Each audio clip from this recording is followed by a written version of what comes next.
The University of Missouri is home to numerous labs, but the Department of Human Development and Family Science, or HDFS, is perhaps one of the most extensive and historic that you can find. From education to research, HDFS focuses on the science of being human through interactions with family members, teachers, schools, peers, social media, and romantic partners. I'm Rachael Norden, and in this episode of Thinking Out Loud, we're honing in on that last bit there, romantic partners, as I sit down with Dr. Kale Monk, Associate Professor at HDFS, to talk about everyone's favorite February holiday, Valentine's Day, and the different ways something like relationship maintenance can be made into fun and creative opportunities for connection with loved ones of all kinds. So when I hear the word maintenance, I think of like maintenance on a vehicle, right? And relationships are really similar because if we wait until our cars break down, it's going to be really expensive. We might have to get a new car, but we do what we call preventative maintenance, right? So we get the oil checked. If the check engine light comes on, we know that we should take that in before we have a bigger issue. And again, our relationships are similar. And so we need to not just be checking in or thinking about our relationships on Valentine's Day or on our anniversary, but what can we do every day to really strengthen our bond with our partners? Yeah, and these can be like such difficult questions to answer because it really is kind of like per relationship, and these can be friendships, they can be romantic relationships, familial relationships. So what are some things that you define as that kind of preventative care for relationships? Let me ask you, what do you think is the most important thing to like keeping a relationship going, to maintaining a relationship? What do I think? Yeah. Oh my gosh. I'm going to go ahead and say communication is a big one. Yeah. Open lines of communication and vulnerability. Mm-hmm. Yeah, communication is very popular when we ask what people think we need to maintain a relationship. And it's definitely important. And communication is linked to a lot of the things that we actually see are really critical predictors.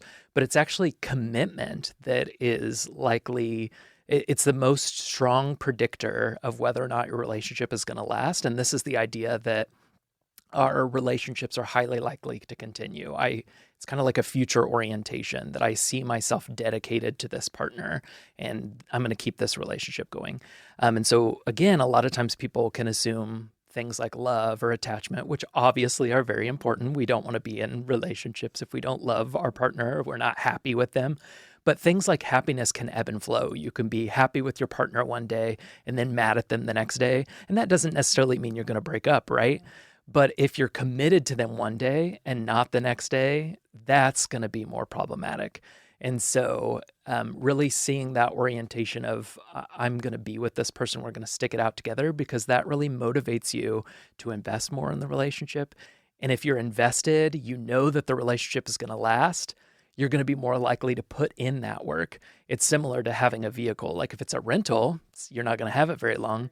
You're not going to be putting as much effort into rotating the tires, changing the oil, right? But if it's your vehicle and you know this has to last for a long time, you're going to put more effort into it. Yeah.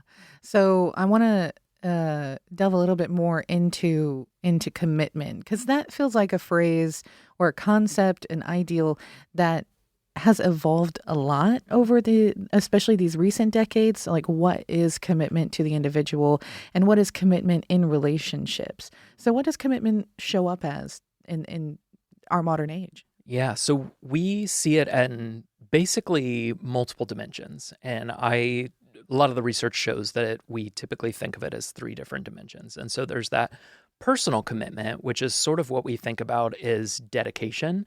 And that is really, I want to keep this relationship going. So it's like, I want to. Then we have structural commitment. And these are kind of like constraints or obligations that keep you in the relationship. And so it could be things like we own a house together and it would be really hard for us to break that lease, or we have children together, for example. Those are things that keep us in the relationship, and it's kind of like, I have to. So I want to, I have to. And then sometimes people will lump the third in with that structural, and it's really that moral commitment. It's this idea that our relationship, there's some sanctity there. You think a lot of people have these views about marriage where we need to make this work. So it's sort of like the ought to commitment. And so I want to, I have to, I ought to continue this relationship is really the way that we think about it as relationship researchers. And that's been found over decades of research in asking people what is their conception or their perception of what commitment is. But put simply, it's really that likelihood that the relationship is going to continue. So, what are some ways, taking all of this together, commitment, taking communication and vulnerability and investment, all kind of boxing it together, and then kind of looking through a lens of Valentine's Day. What are some like date nights or things that you might suggest for couples to do, or even friends or families to kind of get together in any like state of a relationship to really invest in the commitment and the connection in that relationship? Having assurances that your relationship is going to last can be a really strong motivator to invest in the relationship and do more. So providing those assurances, another really important maintenance behavior is, and sort of an orientation, is being positive. So being upbeat. Obviously things aren't always happy and positive. But it's sort of like building up a bank account where you can withdraw on that, but overall you are at least enjoying your time with your partner. And so one of the ways that we can foster that I really enjoy and I enjoy talking about is like novel and interesting or exciting activities. So you mentioned date nights. That's a great example. They don't have to break the bank, right? We don't have to do the traditional, we're going to go to dinner and a movie. It can be fun and exciting and what works for you and your partner. And that's going to require some level of intimacy. You mentioned earlier, felt safety, what feels comfortable and safe for you. But knowing your partner really well, so hopefully you've had a lot of conversations before. What are they interested in? What do they enjoy? What do they desire?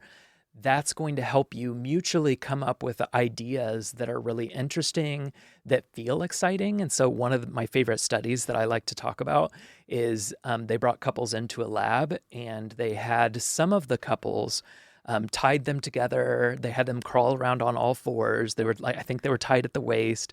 And they had to push like a foam cylinder across like an obstacle course. And those couples that did that silly, ridiculous, novel, exciting activity, at the end of it reported more relationship quality than the couples in the study who did more of a mundane activity. And so we can get creative with it, right? And so when I was a couples therapist, premarital counselor, I would often talk to couples about like, what do you do for fun? What gets you laughing? What makes you feel more bonded? Because when we do these fun, exciting things with our partners, we feel more connected to the people who we're doing them with. And so we refer to it as a misattribution of arousal. And so when our blood gets pumping, we get excited because we're doing something fun, we attribute that to the people who we're doing it with. And so something exciting and fun for you. And again, not everybody is going to be comfortable skydiving or whatever. And so you have to find what is comfortable for you within your limits. And so it may be like, again, when I was seeing couples, some of them would talk about going to, around Halloween, they would go to haunted house attractions or go on a ghost tour because that was really exciting to them. One of my favorite examples, I had a couple who talked about they would go clowning together. And I was Clowning? like, tell me more about that. And it's literally, they would dress up in makeup and they would go around town or they'd go to a children's hospital and they would clown around. They would have a lot of fun together. It'd get them laughing. They recognized that it was ridiculous that they're putting on clown makeup but they really enjoyed it and it brought them closer as a couple. So that's great for them. Yeah. It really sounds like at the core and the foundation of all of these things is joy. Yeah. Is experiencing joy with another person, however that defines between the two of you. Yeah. And exploring that changing over time, Yeah. So seeing our partners in a positive light is the strongest predictor of whether or not your relationship's going to work. So commitment is like the second strongest. They've found this over many, many studies. They did what we call a meta-analysis. And they found commitment was really strong, but positive illusion was one of the strongest. And so that's sort of this idea, again, that you see your partner in a positive light. You're going to give them the benefit of the doubt because we make mistakes until they you're going to assume the best of intentions until they give you a reason not to. But those attributions, how we assign cause or blame to various behaviors, really matter in a relationship. And so if you take the example, you have this date night and then your partner's late, what are some things that you might think about them? So some of it might be they're a jerk, so that's like an internal disposition, something core to who they are. That's not going to be great for a relationship. It's better to have sort of these external attributions that we can blame, like maybe they're stuck in traffic. Maybe their boss made them stay late. Until we find out the real reason, giving them that benefit of the doubt can be really important. And it works for positive things too. Like if they bring you flowers, attributing that to who they are is a good thing because, oh, they're a really caring person. They love me. This is great. If you're like, oh, they're just doing this because they think that they're in trouble in the doghouse and they need to get out of it. That's not going to be as good for your relationship. And so being mindful about the ways that we're thinking about our relationships are just as important as doing things for our relationship. Yeah, well, I totally hear that. Love and joy and every feeling in between and all around are experienced in relationships. What else, like, do you have anything else to add around connection through February, through Valentine's Day specifically? Yeah, so remembering that we want to continue this mentality forward. So I often talk to people about how we don't want to think about it as like a one-time event, that we want to think of it more like a New Year's resolution, that we're going to be dedicated, committed to our relationships. These are the things that I'm going to do. I'm going to commit to engaging in more relationship maintenance. That's really important to think about. And you also mentioned that like when you're with each other, I'm going to put words in your mouth. You were essentially saying that like we might take each other for granted. We're going to maybe see bad sides of our partner. We're going to get frustrated with each other, irritated, right?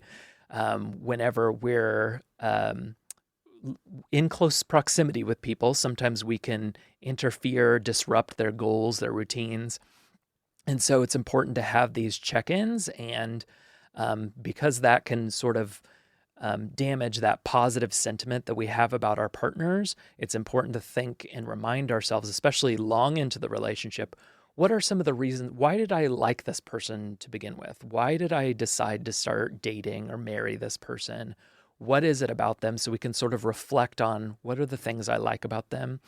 Because again, if they're leaving the toilet seat up, they're not doing their dishes, it can be easy to think of all the negative things, but we want to think positively. But it's also not just putting on rose-colored glasses and having a true illusion that is not real. It's okay to see the reality, like they're a doofus, but they're my doofus is what's really important. And so we want to have authentic conversations with them. And it's okay, like if you're frustrated about something, you should voice that, because having our needs met is really important in our relationships too. It's just doing it in an open, honest way where we're not criticizing who they are at the core, that attribution that I was talking about. I'm not getting this met is a very valid complaint. I'm not getting enough hugs. The house is a mess and that really upsets me. But if I'm not getting my needs met because of you, the house is a mess because of you, that's more of criticism about who they are and seeing them more of in a negative light. And that's when it becomes problematic. So again, I don't want people to hear that message and think, oh, I just got to keep things positive, never bring up anything negative. It's all about how you do it, because conflict isn't necessarily bad for a relationship. It's really how we handle that, because sometimes as a premarital counselor, couple therapist, I actually get more worried when couples stop fighting because they're not as passionate anymore. They're not as dedicated. It's not worth their time. But when we're passionate, we're going to want to engage and have a conversation and get our needs met. And that can be a good thing. It's just how we have those conversations is really important, and we don't want to attack people.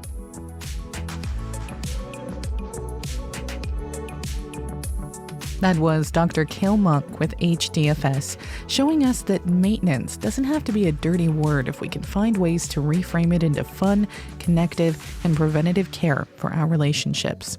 Dr. Monk left us with a few specific resource links, so make sure to check those out in the episode description. And if you'd like to learn more about HDFS and the work that they do, visit hdfs.missouri.edu. I'm Rachael Norden, and you've been listening to Thinking Out Loud from KBIA 91.3 FM.